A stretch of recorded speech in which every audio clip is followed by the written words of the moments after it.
completely around to believe in the inerrancy of the Bible.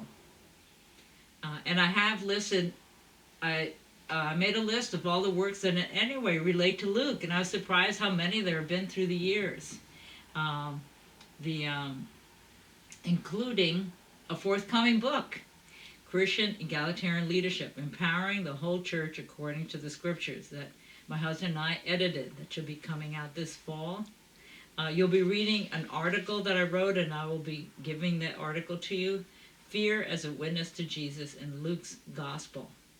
If any of you are interested in how some went from worship of Artemis and replaced some of those elements to overesteem of Mary, I've written about that.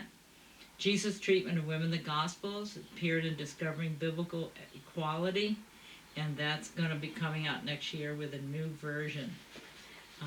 My dissertation on Paul's literary style has a lot of the stylistic features that I may mention as we go through the class. Position reversal, hope for the oppressed, was a chapter that I wrote for the Latina Biblical Hermeneutics. 7 principles for the seventh day, about worship on Sunday.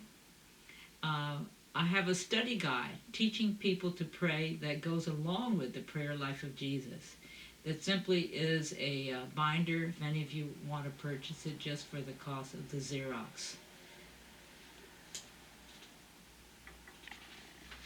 So this is the price of the books that we can sell for you, and if you're interested, you can see that for the Prayer Life of Jesus, I can give a 40% discount.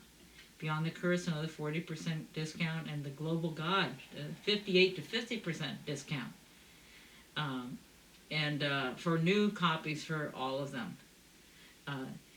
So the Lord bless you in your study, and I look forward to our time together. And remember to write all the questions that you have.